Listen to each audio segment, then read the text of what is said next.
Hello hello hello यो मेरो निकै पछिको टेक हो होइन। 3-4 चोटि ट्राई गरेँ, मेरो ल्यापटप अलिक ह्याङ नहुने ल्यापटप आज ह्याङ भयो क्या। जस्तै म फर्स्ट टाइम आइसकेको छु है। अनि मैले EXPLORER डट EXE डट गरेँ त स्पेस गर्दाखेरि चाहिँ कन्स्टेन्टभित्रको सिस्टमभित्रको ब्लक मिस डिस्कमा चाहिँ हामीले यो हेर्ने हो क्या। ब्लक मिस डिस्कमा चाहिँ जो हेर्ने हो best way to solve this problem भनेको चाहिँ यो कोर्डिनेटहरू हामीले प्लट गर्ने यो कोर्डिनेटहरू हामीले प्लट गर्ने। तपाईँले जेटलाई नेग्लेक्ट गरेर एक्स र वाइलाई मात्र प्लट गर्दा पनि हुन्छ। त्यसमा पनि एक्स र वाइ मात्र प्लट गर्नु, त्यसमा पनि याद गर्नु कि यो -0 यो जेटको ठ्याक्क आधीसम्म प्लट गर्नु। यो 1 यसलाई 0 मान्नु। 0देखि तपाईँले ठ्याक्क 0 1 2 3 4 5 6 7सम्म प्लट गर्नुभयो भने ठ्याक्क ग्राफमा तपाईँको त्यो सरले व्हाइट बोर्डमा देखाएको फिगर टक्कै आउँछ। त्यस पछाडि त्यही कोअर्डिनेटकै हिसाबमा चाहिँ कति गर्ने हो, तपाईँले कतिको चाहिँ त्यसलाई सानो बनाउने हो। सरले 0.6सम्म बनाउनु जस्तो लाग्छ, भनेको जस्तो लाग्छ मलाई है। मलाई चाहिँ भने जस्तो लाग्छ मलाई त्यो हिसाब बनाएर त्यो एउटा फिगर तपाईँले त्यो एउटा कोर्डिनेट आउँछ नि हो। त्यो तपाईँको दुइटा कोर्डिनेट आउँछ। त्यो दुइटा कोर्डिनेट एड गर्नु यहाँ मुनि त्यो दुइटा कोर्डिनेट एड गर्नु। अनि त्यसमा दुइटैलाई फेरि दुईपल्ट लेख्नु, एकचोटि 0.05 एकचोटि -0.05 तपाईँको। अनि त्यसलाई रन गर्नुभयो भने अनि तल त्यसलाई ब्लक मिस रन गर्नुभयो भने तपाईँको त्यो ब्लक मिस रन हुन्छ, किनभने तपाईँको त्यो कोर्डिनेट बनिसक्यो।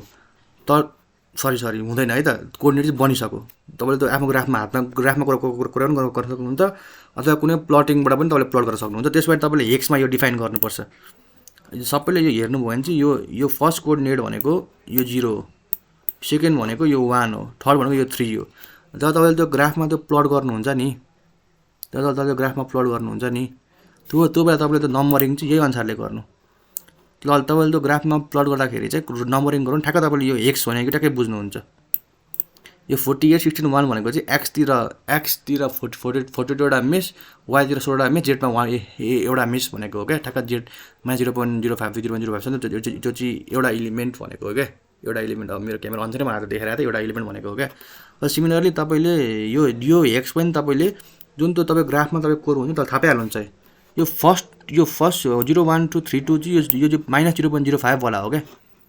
यो पनि -0.05 वाला, यो पनि -0.05 वाला हो। यो चाहिँ तपाईँ ठ्याक्क त्यो ग्राफको हामीले ग्राफमा त -0.05 मात्रै हेर्न मिल्छ नि त, उताबाट हेर्न मिल्दैन।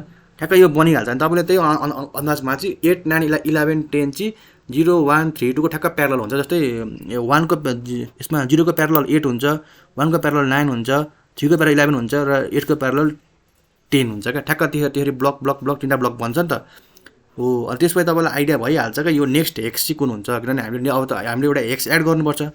तपाईँले थाहा पाउनुहुन्छ नेक्स्ट हेक्स कुन हुन्छ,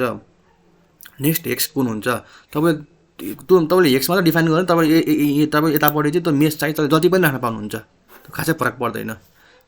फरक पऱ्यो भने तपाईँको मेस चेक गर्नु, त्यहाँ रङ भन्छ है त।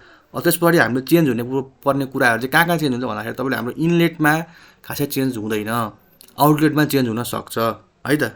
तपाईँले अझै पनि के याद गर्नु भन्दाखेरि चाहिँ यहाँ बााउन्ड्रीमा डिफाइन गर्दाखेरि बााउन्ड्रीमा जुन त्यो एउटा स्क्वायर 3टा रेक्टेङ्गल थियो अनि त्यो रेक्टेङ्गलको राइट साइड र लेफ्ट साइडमा चाहिँ कुनै पनि बााउन्ड्री डिफाइन गरेको छैन क्या। यहाँनिर बााउन्ड्रीमा मैले सरले त भन्यो भने मैले याद गरेको थिएँ, त्यो साइडमा चाहिँ मात्र फेसेसमा गरेको थियो क्या।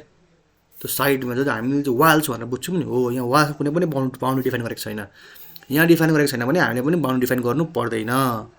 यहाँनिर कुन हेक्सको कुन साइड डिफाइन गरेको छ हामीले आफ्नो हेक्समा पनि त्यही साइडमा डिफाइन गर्नुपर्छ। यहाँ खासै यहाँ 1-2 ठाउँ चेन्ज गर्नुपर्छ। त्यो चेन्ज चाहिँ आफै गर्न खोज्नु है त, त्यो चेन्ज चाहिँ आफै गर्न खोज्नु, रन चाहिँ हुन्छ। तपाईँले यहाँ हेक्ससम्म यो हेक्समा तपाईँले हेक्सको कुरा काम सक्ने बित्तिकै तपाईँको ब्लक मिस भन्नु सरले दिनुभएको होमवर्क चाहिँ त्यति हो है त। सक्यो भने रन गर्नु भन्नुभएको थियो सरले दिनुभएको होमवर्क। यहाँ हेक्स हाल्नु भने हेक्स हाल्नको लागि थाहा पनि बिस्कुनु भनेको तपाईँले त्यो मैले एउटा अस्ति भिडियो सेन्ड गरेको थिएँ, त्यसमा जिमेसमा चाहिँ ठ्याक्क कोर्डिनेट 20 बस्छ अनि त्यहाँ लाइन कोरेर गर्न मिल्छ क्या। त्यो गर्दा नि पो नभए एउटा ग्राफ कपीमा ग्राफ कोरेर ग्राफमा टट कोर्डिनेट गरेर ल यो नेक्स्ट हेक्स चाहिँ यो हो भनेर तपाईँले आफै थाहा पाइहाल्नुहुन्छ। यो अब यो 30 मिनटभन्दा कम समयमा हल हुने प्रब्लम हो यो। ल थ्याङ्क यू है त। मैले यो गरिसकेको छु, त्यसलाई सोध्न मन छ भने मलाई सोद्धा हुन्छ, तर भर्सक मैले यो बोलेको कुराहरू चाहिँ राम्ररी सुनेर गर्नु भने आरामले सल्भ हुन्छ। यो चाहिँ I am confident in this है त। मैले लगभग के चाहिने कुरा सबै भनेको छु, फेरि भनिदिन्छु है त। पहिलो कुराहरू यो फर्स्ट 8वटा कोअर्डिनेट चाहिँ ग्राफमा प्लट गर्नु जेडलाई छोडेर ग्राफमा प्लट गर्दाखेरि तपाईँको ब्लक मिक्सको जे हो ट्याक्कै त्यही भन्छ। त्यसपछि तपाईँले नम्बरिङ गर्नु हो एक्समा 0 1 3 2 0 1 3 यो नम्बरिङ गरेर जाने। यो नम्बरिङ केले गर्ने यो 1 यो 0 हो यो 1 हो यो 2 हो यो नम्बरिङ गर्नु। अझ जब तपाईँ त्यो फिगर ग्राफमा नम्बर गर्न थाल्नुहुन्छ नि तपाईँलाई आफै हुन्छ भिजुअलाइज यस्तो रहेछ है। अनि मैले नेक्स्ट कुरा के भने 0 र 8 प्यारलल 1 र 9 प्यारलल 3 र 11 प्यारलल 2 र 10 प्यारलल सिमिलरली यहाँ पनि त्यही केस हो यहाँ पनि त्यही केस हो। तपाईँले टल ठ्याक्क त्यो ब्लक कसरी बसेर तल त्यो पनि बुझ्नुहुन्छ। अनि तपाईँले नेक्स्ट हेक्समा के गर्ने तपाईँ पनि बुझ्नुहुन्छ। त्यसपछि तपाईँले बााउन्ड्रीमा मैले भने नि यसले हामीले जुन वाल्स भनेर पढ्नु अगाडि यसले चाहिँ वाल्समा चाहिँ बााउन्ड्री डिफाइन गरेको छैन भनेपछि हामीले पनि डिफाइन गर्नु पर्दैन। त्यो चाहिँ एकदम ध्यान दिनु है त। ल यति हो मैले भनेको कुरा। Thank you everybody. यो सकिन्छ सहिलो छ है त। ल।